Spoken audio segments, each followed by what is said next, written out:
The unmistakable sounds there of the Galician pipes, a sound that will almost certainly greet you as you enter the Plaza de Obradorio, the large square outside the cathedral in Santiago de Compostela. I'm Gary Swift. Hello and welcome to Bite Size Camino, the podcast for information and tips for the older pilgrim on any of the many caminos to Santiago de Compostela.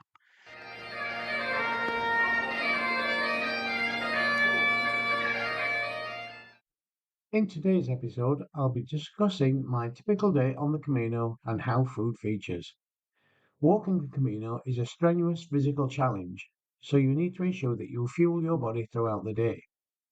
One of your planning choices will be: do you plan to cater for yourself, buying and preparing all your own food, or will you eat out?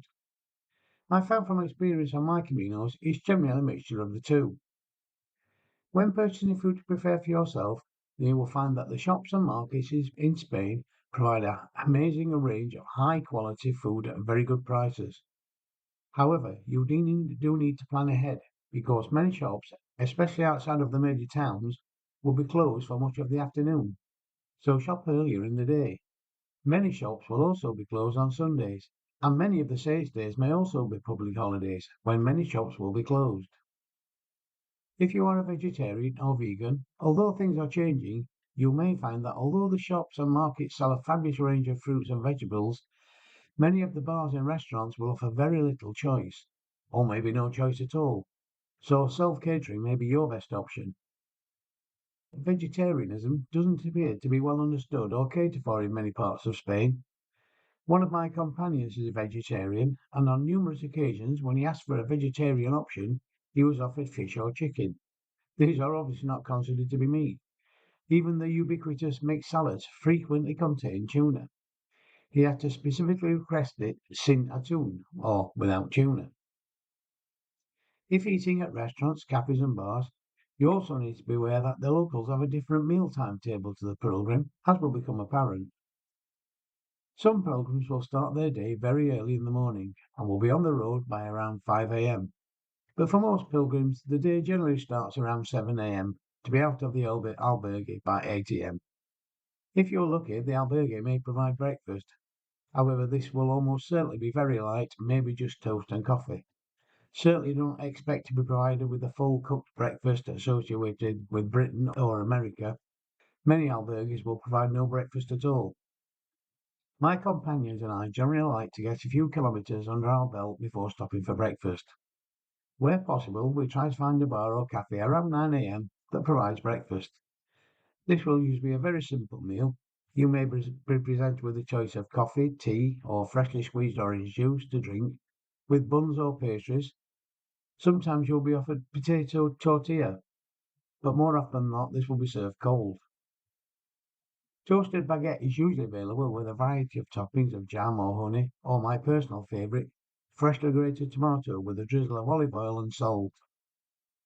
A very Spanish option that appears to be very popular with the younger pilgrims is churros, a long, thick type of donut sprinkled with sugar and dipped into a very thick hot chocolate sauce. This will certainly provide you with all the carbs you need to power you through your day. But don't forget to get your credentials stamped. Many of the locals will have their main meal of the day after midday. Many of the cafes and bars will provide a menu del dia, a fixed menu at a fixed price, or sometimes even a menu peregrino or pilgrim's menu. These are really good value for money and generally of good quality. It usually consists of a 2 or 3 course meal together with a drink. May offer a glass of wine or a coffee, and sometimes a dessert will be offered, but very rarely. I was pleasantly surprised by my first pilgrim's meal, which consisted of a bowl of soup with bread, 4 grilled trout on a bed of salad, an ice cream dessert, a cup of coffee, and a glass of local red wine, all for the princely sum of €10. I don't think you can beat that value anywhere. If you don't fancy walking on a full stomach, then light snacks are generally available. One of my favourite is bocadillo con queso y chorizo, a flavoursome baguette with cheese and chorizo. I also like to carry a few simple snacks to eat as I walk, maybe a small bag of nuts or trail mix. After lunch, many shops and eating establishments may close for several hours. Many bars and restaurants will remain closed until around 8 or 9 p.m., by which time many pilgrims will be thinking of heading off to bed. However, if you're lucky in some towns and villages, you may find somewhere catering specifically for pilgrims and offering the menu peregrino. Simple pop-up stalls manned by enterprising locals can appear in the most unlikely places, selling drinks and snacks. I've encountered them on the tops of high hills and deep into thick forests. They can be really welcome rest stops if you do come across them. As the afternoons can be very hot, we generally try to reach our next accommodation before 2 p.m., before the sun reaches its full intensity, which coincidentally is when many of the albergues will be opening their doors. On arrival, you will have to present your passport or EU ID card. Your details will be uploaded to the Guardia Civil's website overnight. Remember to also show your pilgrim's credential and get another stamp. Some of them are really imaginative and artistic. You will usually be given a brief tour of the albergue facilities and shown where to put your boots. These are not generally allowed in dormitories or public areas. Change into flip-flops or similar to wear inside the albergue. I generally tie my boots together by the laces before putting them into the boot rack, or I've even been known to put them into a carrier bag under my bed. It's not unknown for someone to walk off in the wrong pair of boots the next morning. You may be assigned a bed, but if you have a choice, try to get one that is not next to the entrance door or to the bathroom, where you may be disturbed by pilgrims moving to and fro during the night. If you're not agile, opt for a lower bunk. The steps to the upper bunk can be quite awkward. Never put your pack on the bed. This is highly frowned upon, as it can result in bed bugs being carried between accommodations. I've never come across bed bugs, but they do exist. The next order of the day on arrival is a hot shower. Remember to take your valuables with you. Crime isn't common on the Camino, but it does happen. Try not to linger too long in the shower. Leave some hot water for those arriving later. After showering and changing into fresh clothes, my next task is to wash my dirty clothes. Some albergues may have a washing machine and maybe a dryer. Many will not. Quite often, the washing facilities are a stone sink with a cold water tap and a scrubbing board of some description. As long as it's not a wet day, with a little effort, it's easy to wash your clothes, wring them out by hand, hang them out to dry using the safety pins from your safe first aid kit, and in the heat of the afternoon, they tend to dry pretty quickly, and after a couple of hours, they can be packed away ready for the next day. Now it's time to rest or catch up on writing your journal if you keep one. If you didn't have a substantial lunch, you can also seek out options for your evening meal. If you can find a restaurant that opens early enough, you may be lucky and find a menu peregrino. Or if your budget stretches, an a la carte meal. But expect to pay substantially more for this. Each of the regions of Spain has its own special dishes. In Galicia, you will find pulpo, octopus. I've tried it and it's edible, but it wouldn't be my first choice. But I really like the local caldo, a type of soup made with fresh vegetables and pork pieces. They also have an excellent tuna empanada, like a fish pasty. Some albergues serve an evening pilgrim's meal, but many do not. However, most will provide a kitchen for self-catering. Often, pilgrims will combine their ingredients and work together to prepare a communal meal. Mealtimes can be very social affairs, with people from many countries and walks of life eating together. Language doesn't have to be a barrier. A single sentence can contain a mix of several languages, but somehow you make it work and manage to communicate. Don't feel that you have to join in, though. If you prefer time to yourself to unwind and contemplate, then no one will mind. The doors to most albergues are locked around 10 p.m., but between 8 and 9 p.m., many pilgrims will already be heading off to bed. Do try not to disturb them. It pays to pack your bag before going to bed. That way, you're less likely to disturb those who may still be sleeping when you leave next morning. Some pilgrims will leave very early next day, as early as 5 a.m. It can still be quite dark at this time. If you plan to do this, then I would recommend you have a small red light attached to your bike to warn drivers of your presence as you leave the towns and villages along the roads. Street lighting is not common away from the larger towns and cities. I also have a large red handkerchief tied to the strap of my bike, which is very useful for wiping the sweat from your eyes as the temperature rises along the sun. This has been a brief description of my typical day on the Camino, but no 2 days are the same. the weather can vary from cold and wet to blistering heat and everything in between. Similarly, the terrain can be wide open flat spaces, steep high hills or thick forest. Every variation you can think of can present itself on the Camino. Everyone has a goal in mind, but don't let achieving this drive you too hard. Take the time to stop and take in the views, take photographs, visit historical sites, make memories, converse with other pilgrims and the locals.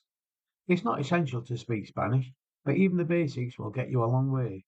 And if you are prepared to try, then it will be very much appreciated. On each of my Caminos, I found arriving in Santiago de Compostela to be a shock to the system. When you first sight the two towers of the cathedral, you feel relief that you've made it, but also sadness that your pilgrimage journey is coming to an end. After the quietness of the Camino, as you enter the city, your senses are assaulted by what feels like a wall of people and a barrage of sound. Wending your way down the narrow alleyways, you hear the sounds of the Galician pipes from the sole piper at the entrance to the Plaza do Obradoiro, and you finally arrive at the magnificent face of the cathedral itself. Take time to enjoy the moment and reflect upon your journey. Take your photographs and congratulate your companions. You may be tempted to go into the cathedral. I would advise against doing this straight away. Backpacks are not allowed inside, so you'll have to leave it outside, easily accessible to thieves. It's better to make your way across the square, down the ramp at the right-hand side, turn right at the bottom, and as you make your way along the street, you will find the pilgrim's office located on the left. In the past, you could have to wait several hours to collect your Compostela, but the recently introduced system has greatly improved the process. Outside the pilgrim's office is a QR code. Scan this with your mobile phone, which will take you to a simple online form, which asks for your personal details and details of your pilgrimage. When you submit this, you will receive another code, which you'll present to the guard at the door to be allowed access to the office. The waiting time inside is now quite short, as short as 15 minutes. When you reach the front of the queue, go to the next available desk indicated by the electronic sign.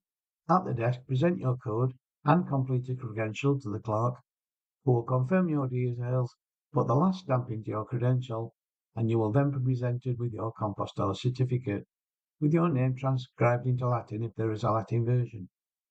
There's no charge for the Compostela, but you may also be able to purchase a distance certificate should you wish to do so. On leaving the pilgrim's office, turn left and cross the square at the end and visit the Convento de San Francisco. Go down the aisle alongside the left-hand side of the wall and knock on the large wooden door. Here, on presentation of your credential to the Franciscan monk, who will stamp your credential, you will be given a very impressive certificate known as a cotalaya and issued in the name of St. Francis of Assisi. It's a very, very nice certificate and a good addition to your Compostela. Now is the time to find your accommodation, clean yourself up, and visit the cathedral. It really is a magnificent building, and you can appreciate why the pilgrims of the Middle Ages were overawed when they entered into the main doors and saw the enormous golden altar. If you attend Mass there, you may be lucky enough to see the huge brass portafumeros being swung. This is a massive incense burner that needs 8 men to swing it the length of the aisle of the cathedral. For those of you walking the Camino Portuguese, there is a certificate available in Padron. On entering Padron, get your credentials stamped in the church and walk a short distance through town to the Tourist Information Office. On presenting your stamped credential, your credential will be stamped again, and you will be presented with a signed certificate known as a Pedronia. Receiving your Compostela in Santiago doesn't have to be the end of your pilgrimage. Your journey can continue out to Finisterre or Murcia on the Atlantic coast. This is where you will find the 0 kilometre buoy marker, signifying Land's End and the end of your pilgrimage. Historically, pilgrims would burn their dirty, smelly clothes here and change into clean clothes before returning home, cleansed of their sins. Some still burn their clothes, but this is now illegal and highly frowned upon. So, you've now completed your pilgrimage, but it doesn't have to finish there.